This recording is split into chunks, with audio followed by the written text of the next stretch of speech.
want to talk today about a model which is around life and contentment and growth that goes on with time. And it could be over months, years, it could be over decades, it could be over a very long time, depending on your age and your experience.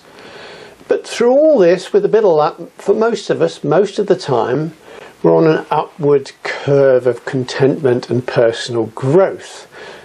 So I guess you could say our lives get a little bit happier with time overall, you know, day to day as it goes on. But most of us quite often will get some down feeling, a circumstance, a comment, something like that will take place in politics or whatever it is, which is horrible, and we'll get these down feelings. Now, that shouldn't be a big problem, but the human condition dictates that the down feelings, those emotional feelings that we experience, track back to our earliest time when we had those feelings. Why? Because the feelings feel exactly the same as they did, whether it was 2 days ago, 2 months ago, 2 years ago, or 2 decades ago. The feelings are and feel the same. So from a conscious point of view, our minds are likely to say, oh, nothing's changed. I've failed. It was a whole waste of time. You know, it's all bad.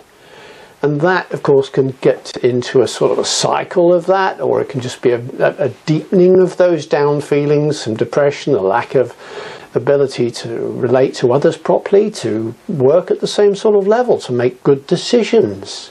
So these down feelings are not really very good, whether they're triggered, doesn't matter what they are, whether it's comments, whether it's just life going on and things happening, or missing something, or losing something. All of those things suddenly become a lot worse because those feelings are the same feelings that happened a long time ago. And so there's the model for that, which is on the screen earlier, and I'll put it up again for you now. Sort of showing that, you know, no time in life and any day is constant. There are always sort of ups and downs and pleasures and less pleasures and, you know, unpleasant things that are happening. Those down feelings occur. And every time there's that little down feeling, and you can see the little circles on the graph, every time there's a down feeling, the actual feeling is at the base level from that earliest experience of the same feeling. Now, it's all very well, but what can we do about it? Now, that's the question, right? So, what can we do? I think the first thing to do is to understand this is the human condition. It's not just you. It's not just me.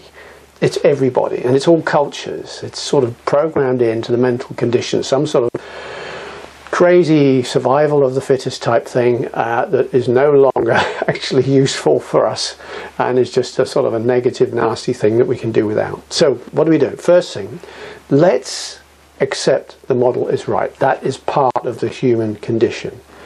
Then we can interrupt. We should be able to say, make a sort of a personal interrupt and say something like, no, this is a human condition.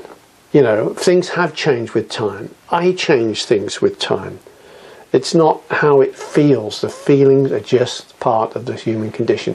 Some sort of personal interrupt so that we can take these feelings from the midbrain and transpose them to the cerebellum, the thinking brain, and interrupt before those negative feelings get any worse or start to cycle.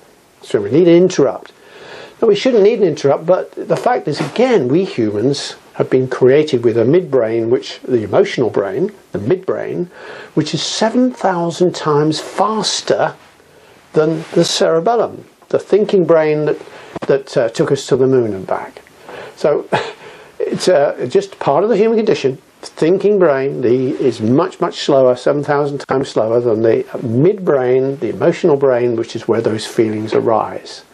So by interrupting, we can stop this midbrain and all the chemistry that goes with that, the negative chemistry that goes with those midbrain emotional thoughts. And then that emotional overlay can lead to cortisol, it can lead to adrenaline, and if you get adrenaline, you get noradrenaline. All of these things impact physically, so that we have manifestations of negative feelings, not just in our heads, but also in our bodies. It can even affect our breathing.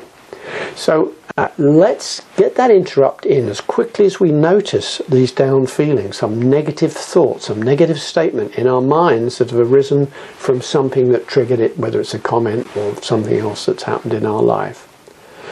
The other thing's worth saying, I do have another video made about a year before this one, and it's about self-confidence and self-esteem. So one of the other things we can do, apart from that intervention technique, is to take a longer term look at how we can build something which gives us a contentment resource which is almost untouchable because of life circumstances and because of things people say. And that untouchable strength is self-esteem. So have a look at the other video. I'm going to put the link on the screen as well, so you get a chance to be able, if you want, to go straight to that other video. And I wish you well with dealing with down feelings in a much more functional way than we were programmed to function many, many, many, many centuries ago. Thank you for listening.